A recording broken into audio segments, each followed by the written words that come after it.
With all the focus recently on the attempted assassination of President Donald Trump, and then the RNC big convention that they had, and now all this issue with Biden dropping out of the race and what's going to happen with that. A lot of things have been going on here domestically. We've been focusing a lot on that, but there's also a war going on in the between Russia and Ukraine that has not stopped, and things are continuing to go along there. And we haven't brought you any updates on that for a while, so we felt that it was important to bring that to you today.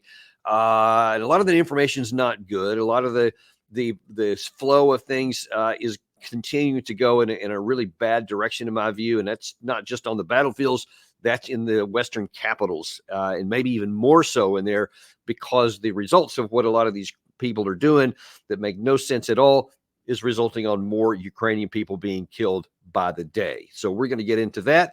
And to help us unpack a lot about what's going on, we have Larry Johnson, former CIA analyst, and just a great guy who knows a lot about all of these issues, is on top of a lot of them. So really glad to have you back on here again today, Larry. Thank you, Danny. It's always a pleasure and an honor. And it's certainly a pleasure and honor to see what shirt you're going to wear today. And so really, it's now I know a lot of our viewers are like wondering what's he going to wear today. So that's part of the allure of having you on the show here. But on some serious topics here, I want to start off with something that was just in the news here in the last day or so, from Ukraine itself, from their commanding general, General Syrskyi. He comes out and really rather boldly says, I know we will win, and how Ukraine's top general on turning the tables against Russia. So he's going to tell everybody that he knows that they're going to win, and he knows how they're going to win. And I want to read you just a little bit of that article, because I found it really curious. Because I mean, when I first saw that, my eyebrows went up, and I'm like, what are you talking about that you're going to win and you know how? So I thought, well, let's see what he has. Maybe he has some magic beans or something. I don't know. But here's what he says. First of all, the article says that he, quote, acknowledges that the Russians are much better resourced. They have more of everything: tanks, infantry, fighting vehicles, soldiers. Their original 100,000 strong invasion force has grown to 520,000, Syrskyi said, with a goal of, by the end of this year, just under 700,000 men, Russians, in Ukraine, not in the Russian army, but specifically in Ukraine. Then separately, he says, the article goes on and says, since 2022, the number of Russian tanks has doubled, according to Syrskyi, from 1,700 to 3,500. Artillery systems have tripled. Armored personnel carriers has gone up from 4,500 to 8,900. Then, quote, the enemy has a significant advantage in force and resources, Syrskyi said. So right there, you're going, okay, well, you acknowledge that there's a lot of difficulty here and a very high bar to cross. So presumably at some point in the rest of the article, if he says he knows they're going to win and how, he's going to show how they can offset all of those huge numbers: tanks, personnel carriers, soldiers, etc. But then it says that Syrskyi said that Kiev had a plan to get Crimea back more than a decade after Putin illegally annexed it. And was this really feasible? The author writes, quote, it's realistic. Of course, it's a big military secret, the general said. And then he continued, we will do everything we can to reach the internationally recognized borders of 1991. And so for the rest of that article, there was nothing in there about how. I mean, that was part of the title, and how. So I'm just wondering what in the world could be in his mind, given the state of play today, the fact that Biden just dropped out of the race. The likelihood of Trump winning is quite high right now. And we know what he's going to do if he gets into office on this war. What is he basing this off of, do you think? Well, I think what happened, and you sort of alluded to it there. The guy who was writing the lines for Biden, that Biden is sharp as a tack, Biden's on top of his game, Biden's as mentally fit as he can. He lost his job when Biden said, okay, I'm not running, and he went to work for the Ukrainians. That's the only explanation. Okay, well, that makes a little more sense at least. Yeah. I mean, look, I am being, facetious, but this is typical of Western propaganda trying to prop up a narrative that is completely collapsing before their eyes. It is the parallels of it's almost like Joe Biden is a picture of Dorian Gray. Everything that happens to him is now also happening to Ukraine. That as Biden collapses, so too does the collapse of Ukraine accelerate. Because what, Sirski in that opening paragraph outlined exactly what all of the military advantages that Russia has right now, and doesn't comment on the fact that Ukraine is losing upwards of 2,000 men a day. So, a brigade a day goes away. They don't have limitless brigades. So, if you've in June alone, I think the death toll was 55,000, which is horrendous. That's almost as many people as we lost in Vietnam over 15, 20 years. Yeah. And, it's also interesting in that same article, in addition to pointing to the Russian strengths, he also acknowledged their big challenge in personnel, and that they said that they're not able to recruit all the number of people that they have. So that would again seem to lead to, and so we need to seek a negotiated solution. Now I'm going to talk about that later in the show here, but to me, just the photograph here, the title, I know we will win and how, just speaks of this extraordinary and disconcerting arrogance on the part of this guy to have the audacity to come and say that, when all of the facts that he himself identifies scream the opposite. Right. But I'm wondering, Larry, where he may have learned this arrogance from, because I have a few examples here to show you, and I'd like you to comment on these as we play them, because he has the masters of arrogance and probably propaganda, as you probably aptly put it a second ago, are on display right here in the good old U.S. of A. So let's first of all look what Anthony Blinken said to great applause during the NATO conference a week or two back. As we speak, the transfer of F-16 jets is underway, coming from Denmark, coming from the Netherlands, and those jets will be flying in the skies of Ukraine this summer to make sure that Ukraine can continue to effectively defend itself against the Russian aggression. Okay, F-16s, Larry. That's finally going to be the silver bullet we've all been looking for that'll allow Ukraine to protect its skies. True or false? Yeah, that's not going to happen. What? Let me suggest another alternative, and I'm serious about this. That whoever wrote this article and put that headline up there for Sirski, even though they accurately reported what Sirski said, that putting that kind of headline up is designed actually to try to undermine Sirski, to expose him as somebody who is delusional, setting him up to be blamed. That he will be the scapegoat when they finally decide to pull the plug on him, because this kind of messaging, I know there's some bad editors out there, but there's no way you can read that article and then come up with that as your headline or your main quote. It would be just the opposite based upon what he said. So clearly, whoever put that out, they put it out with a deliberate effort that, even Helen Keller could see that this was an effort to discredit him. Yeah. And so what about Blinken's comments there? Again, this is just recently. This is just less than 2 weeks ago. Hey, he got all excited from watching, Tom Cruise and Top Gun, and he's got a man crush on Cruise. What can I tell you? Oh, you're going to fly some F-16s or those F-18s. Well, it's a number, but it's a plane with wings, and it's gonna change everything. Meanwhile, Russia announced with an Iskander missile that it took out 50 Western trainers, not mercenaries, but trainers, official military personnel. Other reports I've seen indicate at least 18 British Special Air Service, SAS guys dead. Another contingent of French Special Operations soldiers dead. And so you've got that. Then you have the Russians have really broken through now in Donetsk. It's not, they're not making 100 yards a day. They're taking kilometers and big chunks of kilometers. And Sirski's troops it's not that he's facing one cauldron or kettle, as they call it, the pocket of soldiers surrounded. They've got at least 5 in Donetsk alone. And so just from a military planning standpoint, they got to figure out how do they organize a retreat. And then the Russians are cutting the main lines of supply that they've relied upon, the Ukrainians have relied on for the last, good Lord, 10 years.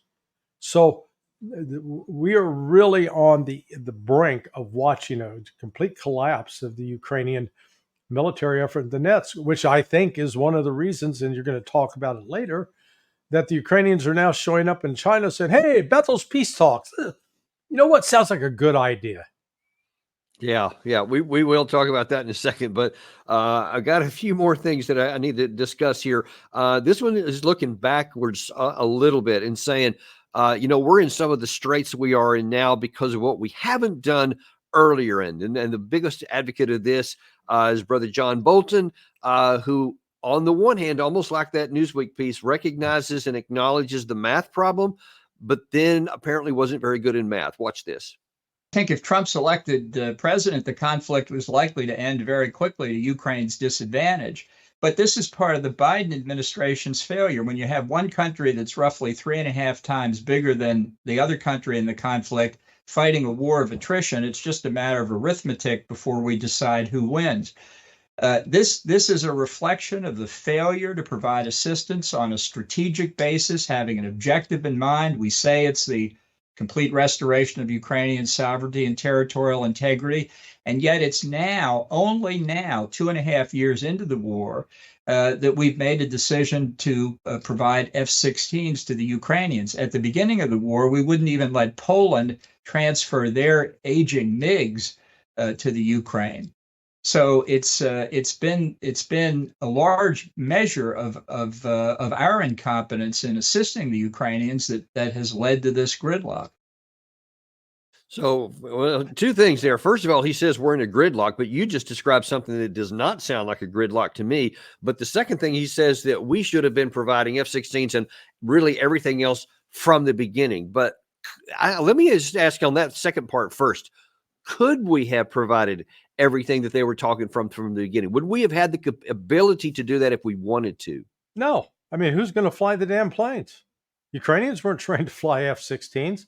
Could have given them a bunch. They still wouldn't have been capable. But what he's ignoring is the fact that Russia, within the first 24 hours of the start of that special military operation, took out much of the ground-based radars, and the air intercept capabilities of the Ukrainians were dependent upon those ground-based radars.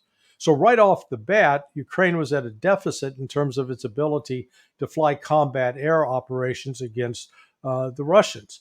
The Russians were limited in their ability to use extensive fixed-wing aircraft early on in the special military operation deep inside Ukraine, because Ukraine still had a bunch of S-300 legacy Soviet air defense systems that were still pretty damn good. And it took the Russians a course of about 18 months to start really chewing those up, so that we remember by February a year ago, in February 2023, that they were already, the U.S. intelligence was assessing Ukraine's ability to continue to defend itself from the air was deteriorating. Now, look, Bolton's a moron. He is an erudite, overeducated moron. He knows nothing of military affairs other than the fact that he avoided service in Vietnam, but he has no damn problem sending your son or daughter to fight a war that he wants to start. People like him infuriate me. Yeah, I can see, and I can understand why too. But let's look at the second part of what he said there about the basically it's in a and he didn't say the word stalemate. I can't remember the one he used, but basically that's where it is. We are in a stalemate. Are we in a stalemate? Hey, anybody who's played chess knows that a stalemate means both sides have reached a position where they don't have any additional moves. So when you don't have any additional moves, that's a stalemate. Russia's got a whole pack of moves. They've got troops stationed up in Belarus that they haven't moved. They've got 700,000 troops that are already in place. They're moving. They've got another 700,000 troops in the training pipeline right now. We're looking at a total force of 1.4 million. They're not lacking in artillery. They're not lacking in tanks. They're not lacking in drones. And they're not lacking in missiles. both ballistic and cruise.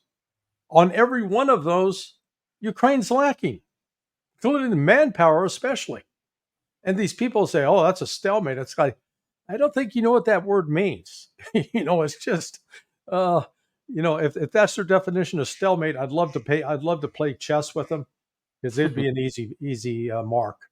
Okay, so it's not just Hodges. I'm sorry, it's not just Bolton, by the way, but also, and I hate to pick on him because it's kind of an easy target here, but General Ben Hodges, who continues to get premium space at popular major media outlets, and we're going to show a couple of different shots of him here today. But here's the first one where he's just saying, you know what? Despite everything you just said, Russia can't win. Watch this. There's nothing they can do. They do not have the ability to knock Ukraine out of the war. Now, they're going to continue losing 1,000 soldiers a day because they don't care about their own casualties. But I don't think that this is endless. I mean, even their manpower is not endless, and certainly their industry.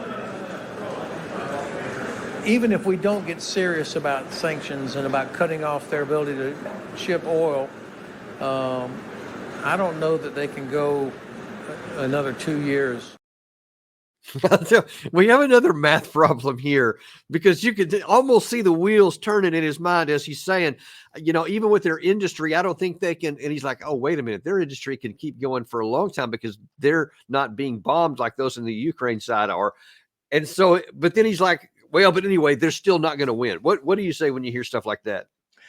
The fact that someone like Hodges could be promoted to 3 stars and occupy a position of command in the U.S. military, it helps explain why the United States hasn't won a war since World War II.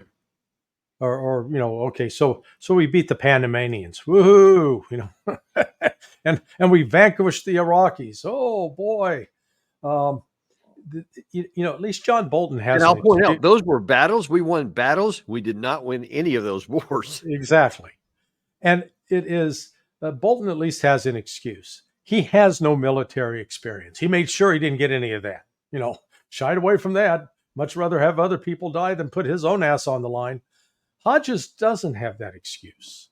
And so, this isn't about Larry Johnson's opinion. I mean, what we're looking at are some objective facts on the ground in terms of both industrial capability.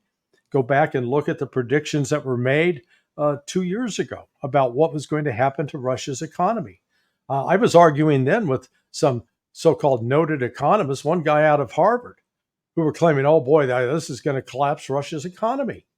And it's like, do you not understand the concept that when you are self-sufficient, if you've got a supply of food and water in your house, and you've got your own source of electricity, it doesn't matter if the police have you surrounded and barricaded.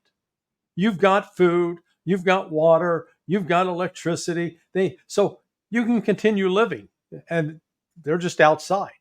It's a completely different situation where you can surround somebody and cut them off from all sources of life. And these clowns like Hodges keep pretending that Russia is just some bankrupt, backward country that has no other options and is entirely dependent upon pumping oil. If you cut off that oil, man, they're done. I mean, that kind of ignorance is inexcusable in a man like Hodges, who's got a working, functioning brain and can read. So, when they choose to be that willfully ignorant and in the process compromise the security of the United States by encouraging us to get in fights that we cannot win, that's what they don't understand. Well, and man, I wish I could just leave it at that one that doesn't understand. But I mean, they're really, and you're going to start seeing this with some of the other clips we played. It seems like there's a concerted effort at the top to continue to, I don't know if it's bamboozle the American public or just keep convincing them that, no, don't listen to what all these other people are saying and don't look at what your eyes are seeing. Listen to us. Follow my voice here. Just look at my eyes. And who better than to do that than Victoria Nuland, who had this to say about the nature of NATO. Check this out. NATO does not attack countries. It will defend its territory, it will defend its partners and allies, but it does not come for you unless you come for us. And it is Putin who has made NATO stronger, bigger, more forward deployed because he's posed a threat to us. So let's just review the bidding, as we used to say in the military here.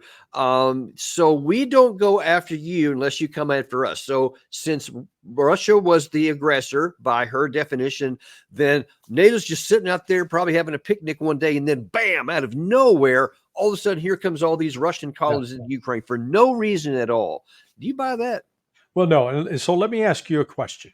I know you're Army, but you do have some understanding of Marine Corps amphibious operations. I do. Do you consider a Marine Corps landing in an amphibious craft on the beaches of the Black Sea shores of Ukraine, is that a defensive or an offensive operation? Best I can tell, it's an offensive. Yeah, thank you very much. And that's exactly what the United States was doing with NATO exercise every year up until like 2019 with what was called Operation Seabreeze. And their videos were on YouTube. I don't know if they're still up because they realized, the West realized, oh, that's sort of inconvenient.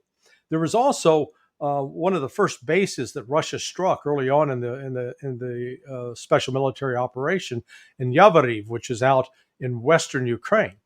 That was a de facto NATO base, and there was online talking about cyber warfare training that NATO did for the Ukrainians, and in it described how we're training them in offensive operations. So it's just a polite way of saying Victoria Nuland once again demonstrate that she's an abject liar.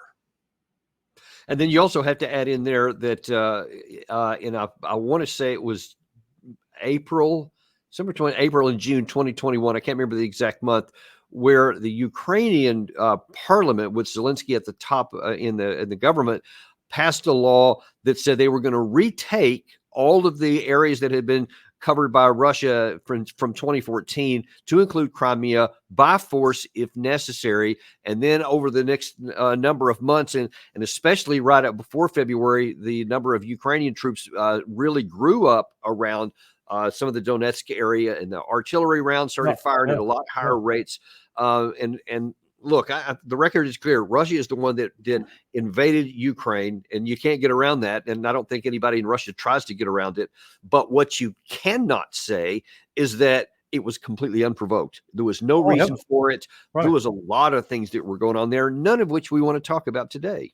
Yeah, it was all what happened in 2021 in the lead up was preceded by 9 more years of aggression towards Russia.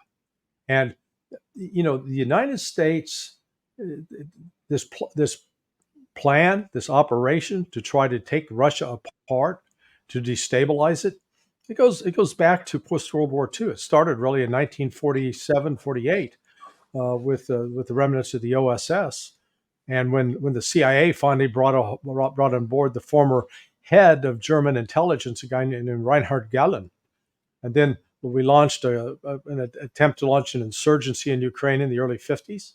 And those activities have continued through the CIA up until today. And it was with the CIA and the British involved with the Maidan in February 2014. So, Russia is not delusional and schizophrenic or psychotic. They're actually facing an attack. They're actually facing serious threats.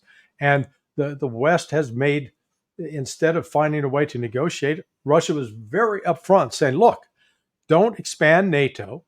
Why don't you let us join NATO and we can all agree that we'll, be one big happy team?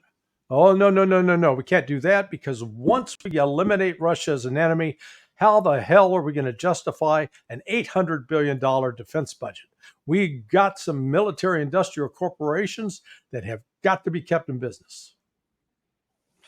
Yeah, well, unfortunately, it is a lot of business. I want to look at something else here. Now, you mentioned at the top of this that there's some negotiations that going on right now, and that Minister of Foreign Affairs Kuleba is in Beijing, I think, as we speak right now. Talk about that in a second. But it was also discussed by Hodges just 4 days ago, General Hodges, when people were asking him about the possibility of negotiated settlement. And he had this rather interesting take on the dangers of negotiation for Ukraine. Watch this. But I cannot imagine that any serious Ukrainian political leader believes that they could have a successful negotiation with Russia where they wouldn't have to worry about it again in 2 or 3 years where Russia would be back at it, particularly if part of the negotiation meant that Russia kept Crimea. I mean, as long as Russia has Crimea, Ukraine could never, even after they liberate Berdyansk and Mariupol, they'd never be able to use those ports again because Russia would control access in and out of Azov Sea. And they would always be in position to disrupt commerce going in and out of Odessa, for example. So he's talking about Russia would come back in. If Russia had a negotiated settlement, then later on they would come back and go to war again with Ukraine, like they would launch a new war here. And I think that it's really, let me not put words in your mouth. Do you think, let me make a simpler question, that if there was a negotiated settlement, let's say that the one that Putin offered on, I think it was the 6th of June, where he said, we'll take all 4 of the oblasts, you withdraw all your troops out of those, and then you will not be in NATO, independence and unaligned, then we'll have negotiated settlement to end the war. Let's say that that was the one that they somehow agreed to. Do you see a position that Russia would later on come back and start a new war? Russia's own, again, this was from Russia's standpoint of a war of defense, a war of self-preservation. I think where the negotiations on this are headed, Russia's not going to conclude a deal that does not include it being in control of Odessa. They've made that clear now. They understand this, that we are going to preserve and protect the rights of the Russian speakers in Ukraine. And then Odessa is largely, like 90% Russian speaking. The Ukrainians now, I think that this current bid with sending Kuleba to get the Chinese involved, I think it's just a ploy. I think it's part born out of desperation because they see the political winds shifting against them in the United States. A buddy of mine who left the Marine Corps as a major, was a State Department and counterterrorism shop, became the Deputy Assistant Secretary in counterterrorism, and he was one of the whistleblowers on Benghazi. He's now retired, lives in Iowa, is a member of the legislature there, but he's been to a couple of, let's call them political town halls, one by a local member of Congress and one by Senator Grassley. And he says at every single one, the first question out of the mouths of people are, why the hell are we spending all this money in Ukraine? What about taking care of us at home? That's what the voters are saying. Now, Grassley did a nice tap dance pointing out, we got this over in Rock Island, near Illinois. We're building shells and it's good for jobs. But the message is being sent. The American people have had enough of this. And so the Ukrainians are going, yeah, we're not seeing the tidal wave. Everyone's not wearing their Ukraine lapel pins anymore, or Save Ukraine out in the front yard. That's history. And I think they're recognizing the odds of them getting jettisoned and left to their own devices is coming up. So yeah, put out the feelers on negotiation, but that doesn't change how the Russians are going to approach it, because the Russians are not in a position of weakness now. They're in a position of great strength. They have resources that all they got to do is dial up the pressure and cause more pain for Ukraine, pain that Ukraine's not going to be able to endure. Later in that same interview with Hodges, he also addressed Russian air power, which I found a little bit odd, given the evidence that we have and what has been observed on the ground. I think from the very beginning of the war, it's been pretty clear that the Ukrainian Air Force has made just a handful of token runs here and there, but because Russia has a lot more air defense systems, they have been far less active or so. On the Russian Air Force side, there's been some claims that they have, quote, and I think he's going to say it here, failed to achieve air superiority or air supremacy, implying that they have failed. But I'm not sure that's the case. Watch what he said here. I just keep thinking, after 10 and a half years of war, Russia still controls less than 20% of Ukraine. Their Air Force has failed its two most important tasks of air superiority and interdiction. The Navy is in retreat or underwater, and they've lost 500,000 soldiers. Why would we press Ukraine to stop? Why aren't we helping them? Why aren't we doing things to accelerate their ability to defeat Russia? That gets back to your comment a second ago. Like you were saying, yeah, send more Ukrainian men to die in larger numbers. That's cool because Russia's going to lose. But let's look first of all at a couple of components there. He claims that the Russian Air Force has completely failed to have air superiority or to have interdiction missions. And yet it seems to me that Russia has complete dominance over the entire Ukraine with its air power or missile forces, especially. And in terms of their air power, that's what these FAB bombs are just decimating the entire front line. And I don't see any response on the Ukraine side. So what is he talking about? Yeah, man, I'll tell you what, Ben, I'll pay for your ticket. I'll send you to Ukraine. And just as long as you agree to go to the front lines, where you're going to be completely safe from that decimated Russian air power. If you put it in those terms and give him that chance, I guarantee you he won't go because he knows the truth. What he's doing is he's portraying what is happening to Ukraine. He's presenting as if that's what's happening to Russia. It's not happening to Russia. He's describing Ukraine's situation. It's Ukraine that's got more than 500,000 soldiers dead, not Russia.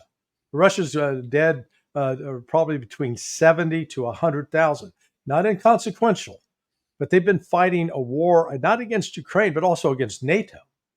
And that's the thing that, Hodges is just an enabler, along with, you got Petraeus, you got a whole legion of these guys.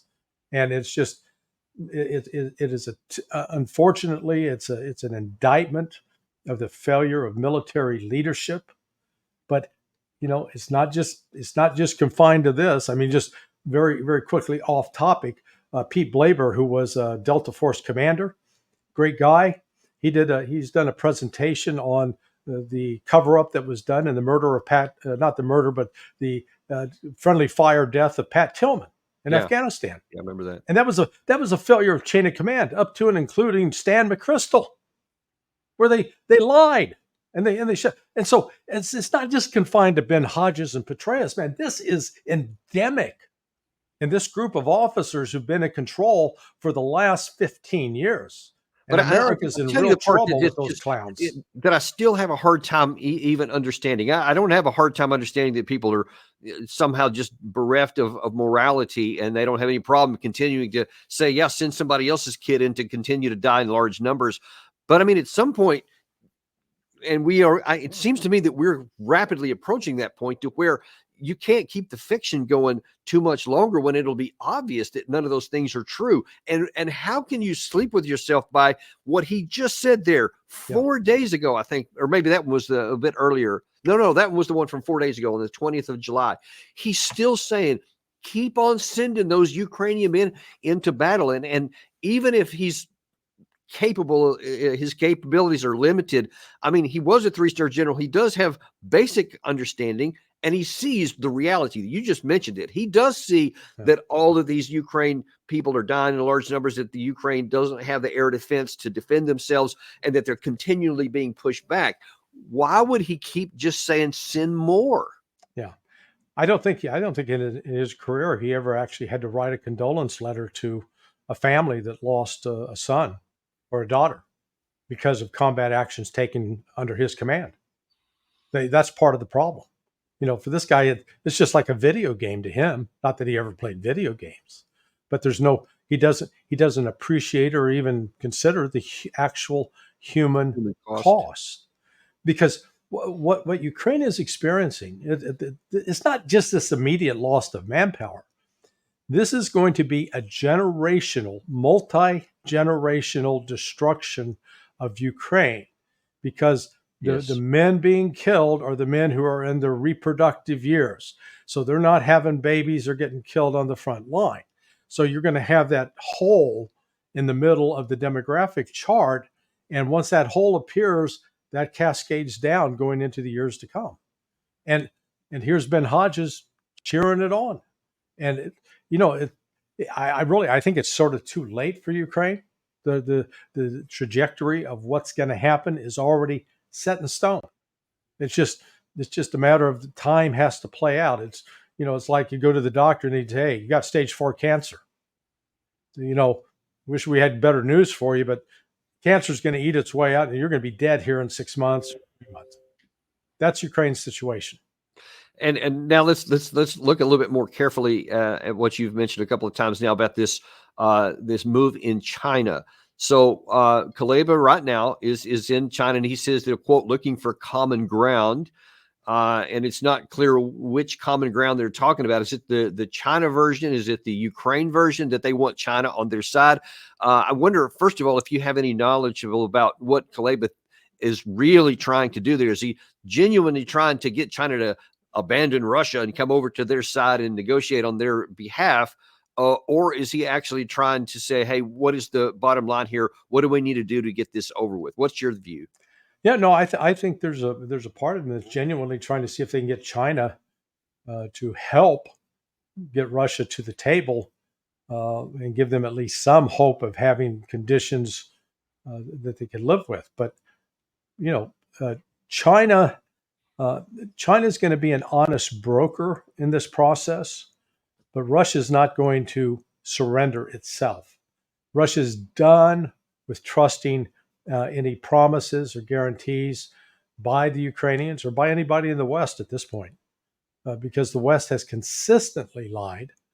And, right now, if I'm a Russian, particularly general in the Stavka, looking at this, I said, hey, they realize we're going to crush them in the next 2 months, and they're just trying to stall us. Hopefully that we slow down. So I see Russia accelerating what it's going to do, and they're going to accelerate it up until like the middle of September. And then on the eve, when the rains come and the muddy fields return to the Donbass and the rest of Ukraine, they'll be able to stop and recognize that Ukrainians will not be in a position to mount any counteroffensive, and yet it will still leave the Russian forces intact so that they can continue to deliver long-range fires along with combat the fixed-wing aircraft delivering the FABs. And it's, again, the war of attrition is not going to stop. And at some point, the mathematics compel Ukraine to surrender. That's what's on the horizon. Yeah, and so let's look at that. So right now you have, okay, so we had a couple of months back, this so-called Swiss Peace Summit, to where Ukraine had all these countries come from around the world, I think 90 representatives or something like that, right. Except for Russia, obviously. And now then Zelensky's saying, well, you know what, let's do another one. And this time I'm going to allow Russia to come. So it almost sounds like he's starting to waffle a little bit. I mean, it's almost embarrassing to suggest that Russia would go, okay, thank you for inviting me. Sure, we'll come and talk. I mean, that just seems laughable on the surface. But what's not so laughable, especially from the Ukrainian side, is what Dmitry Medvedev has been saying. And here just a few days back, he's implying that, and this is reported by Reuters here, that he's saying that they want the disappearance of Ukraine and or NATO. And he's saying that they're not going to negotiate anything. They don't want to discuss anything. Now then, they've just decided they're going to take on the battlefield whatever they want and then issue terms of surrender when you read into some of the details of what he said. Now, I know Larry Lott in the West has said, oh, Medvedev's a clown. He's just full of hyperbole. Don't even listen to what he says. Others I've talked to say you do that at your peril. Where do you come down on that? At your peril. The man was president of Russia. He was the prime minister of Russia. He is now the number 2 in the National Security Council, our equivalent of the NSC. He can sometimes be sort of the bad cop to Putin's good cop, but what he says reflects not his opinion alone. It reflects a broad spectrum of the Russian political, military, and economic elite. And to ignore what he says, you ignore it at your peril. So, and that's why I say that the Zelensky wants to be in control of a peace process negotiation. That's not going to happen. Russia's got too much invested in this now, and the war is going its way. Because they're not seeing NATO coming together and saying, yes, we must all stand united. Let's all hook up. Nah, you've got, Ukraine's doing everything it can to piss off Hungary and Slovakia. Yeah, we're going to cut off your oil. And they'll turn around and say, okay, we'll cut off your money. And Hungary can say, we'll one up you. We'll also cut off your electricity. Because right now, Ukraine is dependent upon electricity coming from Hungary. I mean, how stupid can they be? The Ukrainians, not the Hungarians. So you've got that split developing within NATO.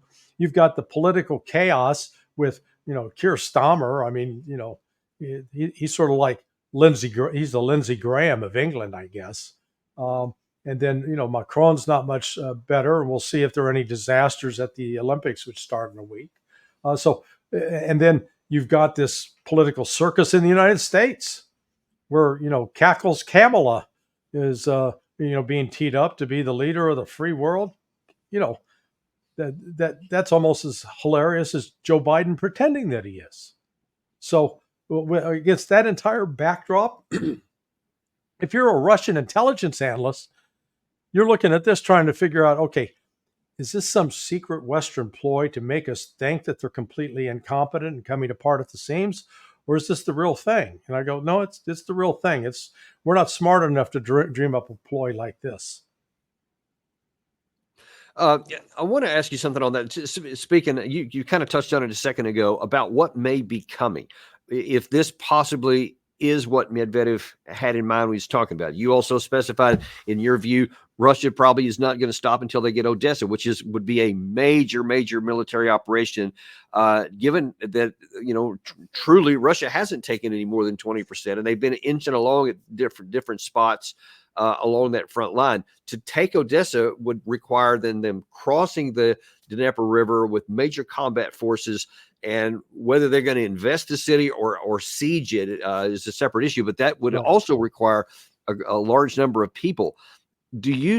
How do you see let's say the next few months, let's say that up to the American election in November, so 3 or 4 months from now, do you see Russia unleashing a large operation that it hasn't done to scale? You alluded to the fact that there could be hundreds of thousands of Russian troops in the nearby area that still have not been in contact, that they would risk a, quote, big arrow operation to try and punch a hole through somewhere to try to collapse the Ukrainian defenses? Or do you think that they'll just continue on with this meter by meter or kilometer by kilometer slow push to see until something collapses? How do you see it?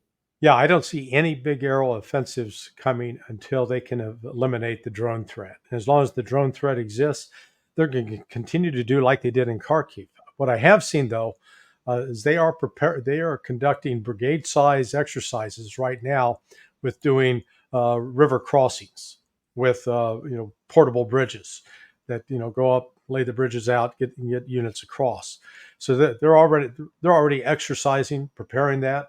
And I think that's being done for places both like in Odessa and Mykolaiv, down in the Zaporizhia, Kherson area. Now, Russia, though, is not. They're not going to according to what I call traditional Western approach, where we would think that we would mass forces and rush an armored column through a gap. They recognize the face of warfare has changed, and it really has fundamentally.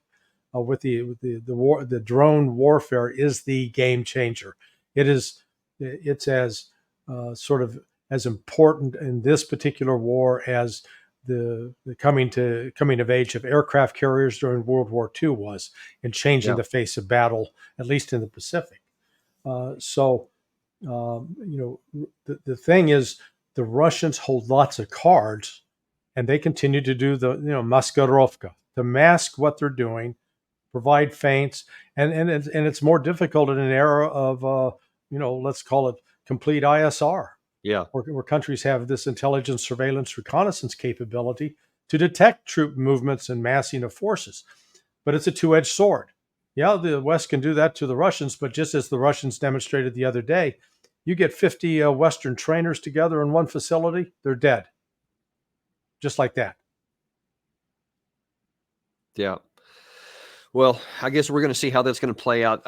One last question I want to ask you about before we shift gears here a little bit toward the end, because I want to talk about something else that's happening here in Washington, D.C.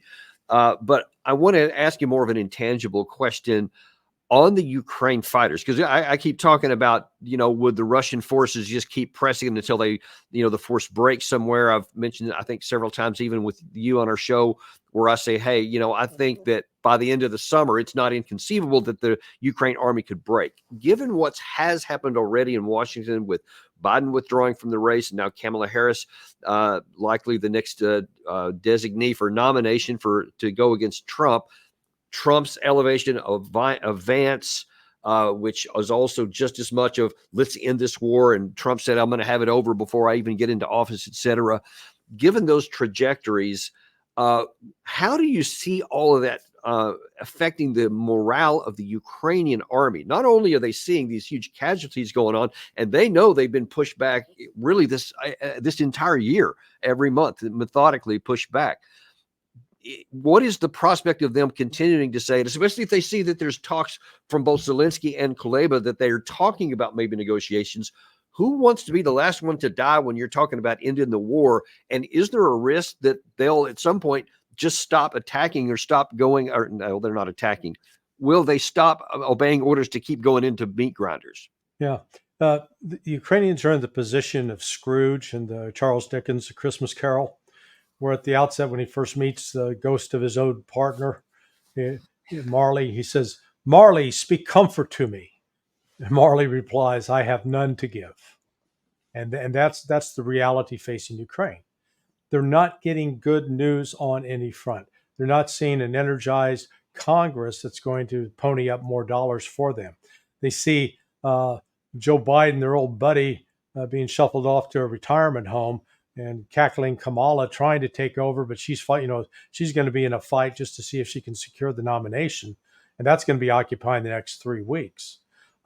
It's not clear if or when the F-16s will show up, but as soon as they do, the Russians already have a bounty on them, so it's going to be a contest among Russian Air Force pilots to see who can down the first one, because there's a big paycheck coming for whoever scores that hit.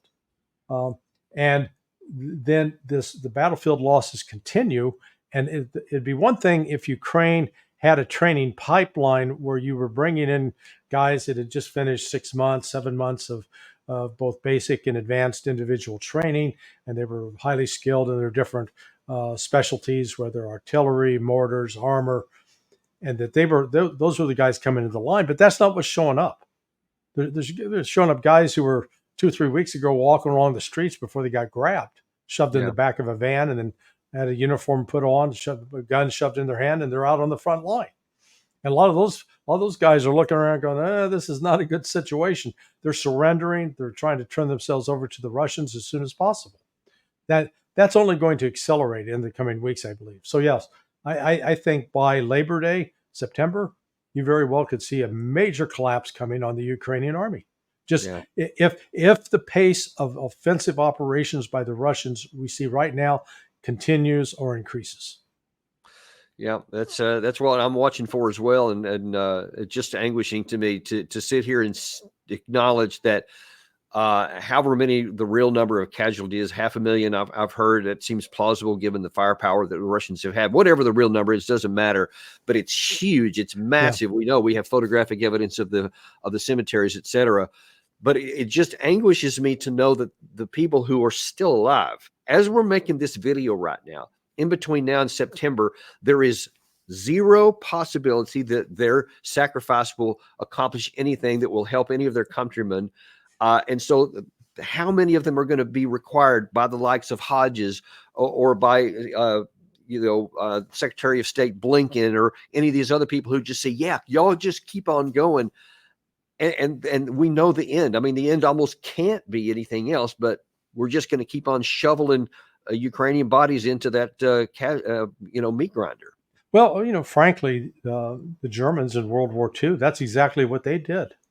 Because, it really, even after the Battle of Stalingrad, the fate of Germany was set. It was just a matter of time. Yeah. But particularly after Operation Bagration, that took place, started in August of 44. Germany was done, and it was a matter. Yeah, there's more fighting. There were more casualties on both sides in that process, but it wasn't going to change the outcome.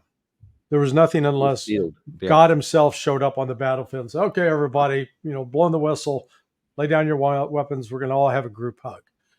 Barring that, the outcome was determined, and that's where we are right now. I agree. So and in the process, the real question for me is, will NATO survive this? Because apart from what, let's assume that regardless of what happens to Donald Trump and J.D. Vance, even if they lose and Kamala Harris wins office, or whoever the Democrats put in place, there's not the enthusiasm and the political support that sees NATO as this essential element that must be kept intact. Yeah, well, I guess we'll see on that. But as we close here, I want to kind of shift gears a little bit. We talk about what's been going on in Washington politically. You just were referring to the Democratic change of head of who's running on their ticket. But there's something else going on in Washington here in the last this week, actually. And there was another one today with the FBI Director Wray on the hot seat today after the resignation of Secret Service Director Kimberly Cheadle yesterday after her testimony on Monday. Now, when she testified, there was one important thing that she didn't say, which I've been talking about on the show here when we do some updates on that, about the assassination attempt against Trump on the 13th of July. How many shell casings were found by the alleged shooter, Thomas Crooks? And I say alleged because we still don't have any concrete proof that he actually did shoot. We know he was up on top of the roof. We know he's been killed. We know he had the rifle, but there's still some evidence that has not been presented that can confirm whether he did or whether he didn't. And it can be concluded, absolutely vital, that can be shown if we look at the forensic evidence of bullets that were recovered, et cetera. You can know where that bullet came from, and then you have the weapon that was up there. So you can say with confidence what happened if that information is put out. One of the key pieces of how many shell casings were there fired, because there have been many people have probably seen it. There were 2 batches of shots. There was the first batch of 3, 1, 2, 3. Then there was a pause, and then there was another batch of 6, 5 right in a row, and then a 6th one right after that. So the question is, how many shell casings were on? Cheadle was asked that, and at the time she said, "I know what the answer is. FBI told me, but I'm not going to tell you." And she wouldn't say. So a lot of people raised eyebrows at that. Well, Wray came on today and said this. Did Crooks fire 8 shots? We have recovered 8 cartridges on the roof. Why was Crooks allowed to get off 8 shots? Well, that I think is something we're still digging into. Okay, so to me, especially when you analyze the acoustic signature of those 2 sets of shots, they are very, very different. And in my view, there is no chance that this kid, who had apparently no experience, knows that he was already compromised, according to the information that the local police had confronted him and then fell off. So he knew that he had been caught, that in a life and death shot, he's going to get off a kill shot on the very first shot. Seems very unlikely to me. But now then that they're saying that there were 8 shell casings on that rooftop, even though there were 9 shots that were actually fired, not 8, it just doesn't seem to pass the smell test to me. And to me, this is evidence that something is not right. Well, I first have issue with what he said, because did they find cartridges or did they find shell casings? Because a cartridge is an intact shell casing with primer, bullet, and powder inside. That's a cartridge. Good point. Yeah, that's a good point. That's not a shell casing. A shell casing is an empty shell where the primer has been struck and the bullet has left. So did they find shell casings or did they find cartridges? It's a big difference. Yeah, there is a big difference on that. And if he's using those terms interchangeably, it just shows what a dumbass he is when it comes to firearms. I mean, seriously, if you're going to be the FBI director, you ought to minimally know the difference between a shell casing and a cartridge or a round of ammunition. And you don't call it a bullet, because a bullet is what comes out of a cartridge. That's number one. Number two, we got no accounting of how many shots did the counter sniper teams fire, and how many counter sniper teams were there firing. Because as you correctly note, there are these audio recordings of these different shots. And so I haven't been that alarmed by them, because yeah, there were at least 2 different guns firing that day, and maybe more, because I've heard that there was also another local police SWAT team, counter sniper team, that was involved with firing.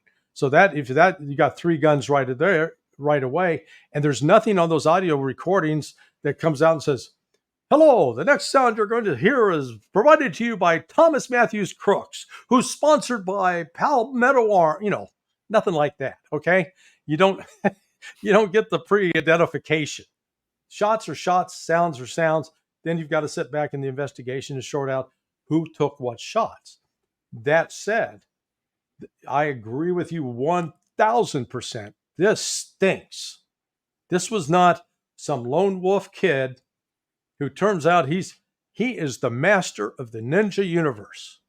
He built bombs that were in cars that could be remotely detonated. He's flying a drone an hour before the attack. He's able to shoot multiple rounds.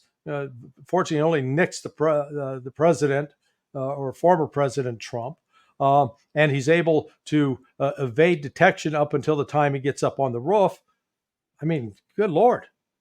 How does he do it? Oh, and he's got encrypted accounts overseas. And so the thing smells. And the problem is the FBI has zero credibility. Zero. Yeah. They have sat on evidence with the Hunter Biden laptop. They lied with respect to FISA warrants to go after people surrounding Donald Trump and his campaign. They've done nothing to prove that they planted evidence at Donald Trump's residence with respect to going after classified documents. Yeah, no, FBI has no business being anywhere near this investigation.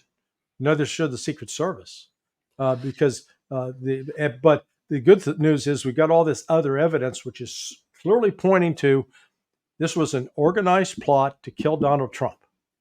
And it was a plot that I think the kid was probably used. I'm not sure how that happened. Yeah. But I think clearly we're looking, let's call him a patsy. That doesn't mean that he didn't fire the shots. Right.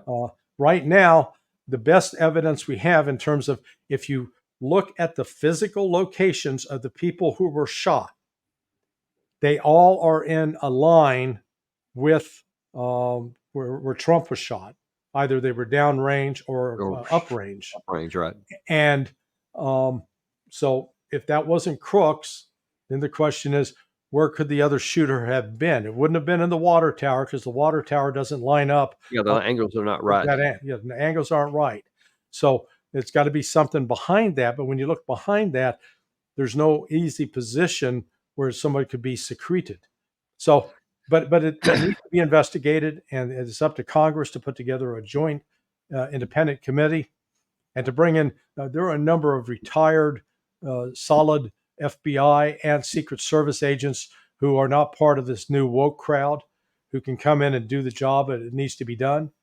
But this has to be done in an independent fashion, because these people tried to kill Donald Trump. We can't have another Warren Commission type where the administration that benefited from JFK's death ends up being in charge of all this stuff, and then just say, it's good to go. Don't ask any more questions here. It's got to be somebody who was not either have something to hide or had something to gain. And that's why I think an independent needs to be done. Because there are way, way too many questions here. But listen, we're actually going to touch on that. In fact, if anybody wants to join us at 4:00 today, we're going to have Tony Schaefer on to uncover some additional information that has been coming out today and more on the Ray testimony, what we know and what we still need to know. Kind of to your point there, we know some things, but there's a lot of things we don't, which are crucial and vital to finding out what happened and who may be behind it, because that is incredibly important. Because if it wasn't just this lone gunman situation here, if somebody was behind him, that means somebody is still out there, and Trump may well be at risk again. And we need to make sure that we get that identified very, very quickly. But thanks for coming on today. Always love having you on, especially with your shirts and your great assessments and your great analysis. Really appreciate you coming on today, Larry, and look forward to the next time you come back on. Thank you, Danny. All righty. And we thank you guys too. Remember, be sure and like and subscribe. And folks, come back at 4 o'clock today. Share this with your friends, because we're going to be showing you some new information that has come out just within the last 24 or so hours, as well as just testimony from the FBI director, probably even as we're still on the air here. So come back at 4 o'clock, and we will see you on that episode of Daniel Davis Deep Dive.